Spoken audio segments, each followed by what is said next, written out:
وما هذه الحياة الدنيا إلا لهو ولعب وإن الدار الآخرة لهي নিজে একটা স্টাইল তৈরি করেছেন, মাশাআল্লাহ। মাশাআল্লাহ। ধন্যবাদের যোগ্য এবং আল্লাহ তাকে কবুল করে নিন। আমি অনেক সময় অনেক ভুল ত্রুটি একটু ধরে দেই, মাথায় এটা রেখে যে এই বাচ্চাটা হয়তো আগামীতে আন্তর্জাতিক কম্পিটিশন করবে, কিন্তু ওকে আমি দেখলাম যে ও আন্তর্জাতিক কম্পিটিশনের জন্য এই মুহূর্তে সম্পূর্ণভাবে প্রস্তুত। মার্কাজু ফাইজিল কোরআনের ছাত্র হাফেজ নাফিস আব্দুল্লাহ।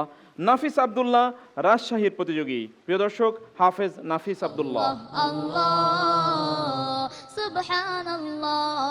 السلام عليكم ورحمة الله وبركاته. وعليكم السلام ورحمة الله وبركاته. اقرأ ما تيسر من القرآن الكريم. أعوذ بالله من الشيطان الرجيم. بسم الله الرحمن الرحيم. وما هذه الحياة الدنيا إلا لهو ولعب وإن الدار الآخرة لهي الحيوان لو كانوا يعلمون فإذا ركبوا في الفلك دعوا الله مخلصين له الدين فلما نجاهم إلى البر إذا هم يشركون ليكفروا بما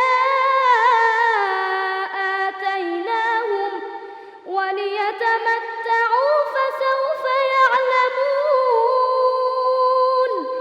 أولم يروا أنا جعلنا حرما آمنا ويتخطف الناس من حولهم أفبالباطل يؤمنون وبنعمة الله يكفرون ومن أظلم ممن افترى على الله كذبا أو كذب بالحق لما جاءه أليس في جهنم مثوى للكافرين والذين جاهدوا فينا لنهدينهم سبلنا وإن الله لمع المحسنين بسم الله الرحمن الرحيم ألف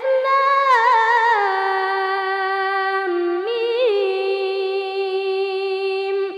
غلبت الروم في أدنى الأرض وهم من بعد غلبهم سيغلبون في بضع سنين لله الأمر من قبل ومن بعد ويومئذ يفرح المؤمنون بنصر الله ينصر من يشاء وهو العزيز الرحيم وعد الله لا يخلف الله وعده ولكن أكثر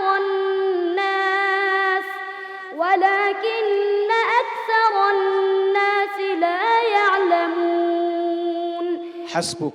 صدق الله مولانا العظيم. পবিত্র কোরআনে উল্লেখিত একমাত্র সাহাবীর নাম কি? হযরত যায়েদ বিন হারিসা রাদিয়াল্লাহু তাআলা আনহু। পবিত্র কোরআনে একজন মাত্র মহিলার নাম উল্লেখ রয়েছে, সেই মহিলাটি কে? হযরত মারইয়াম আলাইহিস সালাতু ওয়াস সালাম। মাশাআল্লাহ, মাশাআল্লাহ। সুবহানাল্লাহ। নাফিস, মাশাআল্লাহ। এইরকম তেলাওয়াত তো আমরা শুনি নিয়ে যাবৎকালে।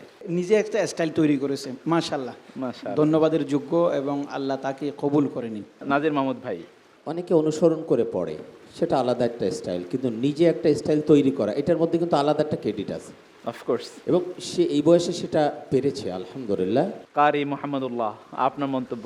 আমি অনেক সময় অনেক ভুল ত্রুটি একটু ধরে দেই, মাথায় এটা রেখে যে এই বাচ্চাটা হয়তো আগামীতে আন্তর্জাতিক কম্পিটিশন করবে, কিন্তু ওকে আমি দেখলাম যে ও আন্তর্জাতিক কম্পিটিশনের জন্য এই মুহূর্তে সম্পূর্ণভাবে প্রস্তুত। মাশাআল্লাহ। আশা করি ইনশাআল্লাহ আন্তর্জাতিকভাবে বাংলাদেশের জন্য তুমি এই কোরআনের মাধ্যমে অনেক সম্মান বয়ে নিয়ে আসবে। জাযাকাল্লাহু খাইরান। মন্তব্য শুনবো মমিনুল হক আপনার। পবিত্র কোরআন তার বুকে ধারণ করে একটি উজ্জ্বল নক্ষত্রের মতো সে আমাদের সামনে উপস্থিত হয়েছে, খুবই ভালো লেগেছে। আমরা আসলে যতই শুনছি আমি খুব অভিভূত হয়েছি। আল্লাহ তাকে অনেক ভালো করুক, অনেক বড় করুক।